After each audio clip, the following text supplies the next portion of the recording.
राम नाम से सभी को, खम्मा गणिसा राजस्थान मेरा देश मेरा भारत। दोस्तों इस वक्त मैं हूँ रेवाड़ी में, जो कि हरियाणा में पड़ता है और दिल्ली से 80 किलोमीटर की दूरी पर है। और जिस जगह मैं खड़ा हूँ इसे बोलते हैं तेज सरोवर। बेसिकली इसका नाम तो होना चाहिए था राम सरोवर, लेकिन इसके पीछे क्या कहानी थी, क्या इतिहास था, का नाम पड़ गया तेज सरोवर। अब मेरे इधर देखेंगे, ये है ब्रह्मा जी का मंदिर। हालांकि इसमें और भी मूर्तियां हैं, लेकिन ब्रह्मा जी का मंदिर बताते हैं। तो ये मानव रूपी कैसे हुआ, जो हमारा सर है यहाँ पर ब्रह्मा जी विराजमान है इस तालाब के सर पर। अब नीचे की तरफ चलेंगे, लेकिन उसकी तरफ मैं आपको बता देता हूँ, ये हमारी भुजाएं हैं सीधे और उल्टे हाथ की तरफ। सीधे हाथ की तरफ वो मंदिर जो आप देख रहे हैं वो हनुमान जी का मंदिर है। तो दो शक्तियाँ होती थी, नर और नारी। तो नर के रूप में हनुमान जी विराजमान हैं, और इसके उल्टे हाथ की तरफ अगर आप देखेंगे तो माता जी का मंदिर है, जहाँ पर एक पार्क भी बना हुआ है। तो वो हमारे नारी का सम्मान है।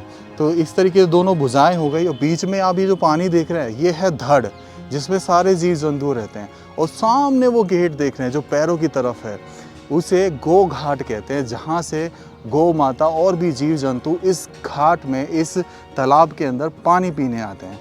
अब इसके इतिहास की बात करेंगे तो हम इस मानव रूपी कुंड में, या कहें सरोवर में, अंदर नीचे की तरफ चलते हैं और उस इतिहास को बखान करते हैं। तो इतिहास ऐसा है कि समय था 1770। इस सरोवर से कुछ दूरी पर एक तालाब खुदवाना शुरू किया जाता है, जो कि बनाया जाता है रेवाड़ी के पानी की समस्या को दूर करने के लिए। लेकिन कहते हैं कि मंजूर वही होता है जो होना होता है। तो उस समय यहाँ पर रानी थी माया कौर।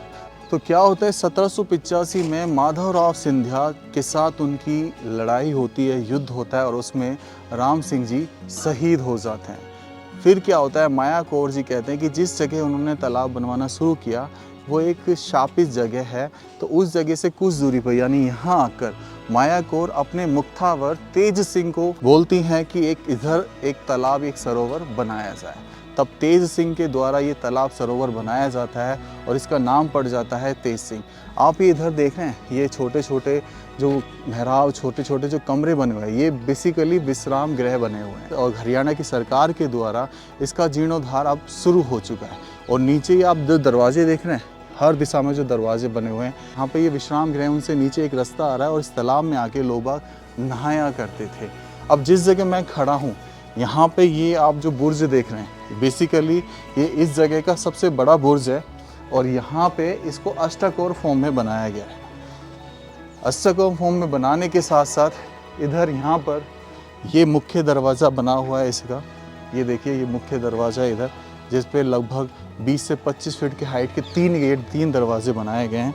इसी के जस्ट अपोजिट में 5 दरवाजे बनाए गए हैं। इधर राइट हैंड साइड में भी देखो कुछ मेहराबे जो हैं बने हुए हैं। तो ये छतरियाँ हुआ करती थी जहाँ पे मैं खड़ा हूँ, और छतरियों से लोग छलांग लगा लगा कर नहाया करते थे, स्नान किया करते थे और उस जीवन का आनंद लिया करते थे। और इसी जगह से रेवाड़ी के लिए पानी की सप्लाई भी हुआ करती थी। उधर देखेंगे जहाँ गौ घाट है, वहाँ पर 2 शाही छतरियाँ हैं। ये शाही छतरियाँ उस ज़माने की हैं जो आज से लगभग 300 साल पहले बनवाई गई, और वहाँ पर भी 2 बड़ी बड़ी छतरियों का निर्माण किया गया। तो ये सरोवर अपने आप में एक ऐसे इतिहास को बयां करता है जिसे आज दोहराना नामुमकिन है।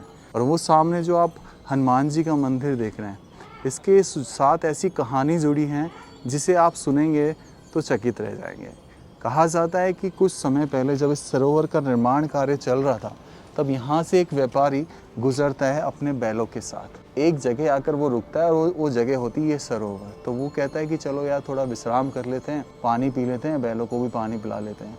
अब क्या होता है, जैसे ही वो दोबारा बैलों को तैयार करता है तो वो बैल टस से मर, क्योंकि उसका मुख्य कारण था उसके पास थी एक हनुमान जी की मूर्ति। अब कुछ लोगों ने बताया कि हनुमान जी की मूर्ति यहाँ से ठस से मस नहीं होना चाहती है। ये कहावत है, कितनी सच्चाई है ये तो मैं नहीं जानता। फिर उसी हनुमान जी की मूर्ति को यहाँ पर विस्थापित किया गया, और आज भी यहाँ पर बहुत मान्यता है, बहुत लोग इस हनुमान जी के मंदिर में दर्शन करने आते हैं। तो व्लॉग को मैं यहीं एंड करना चाहूँगा। राम राम से सभी को, खम्मा गणिसा राजस्थान मेरा देश मेरा भारत।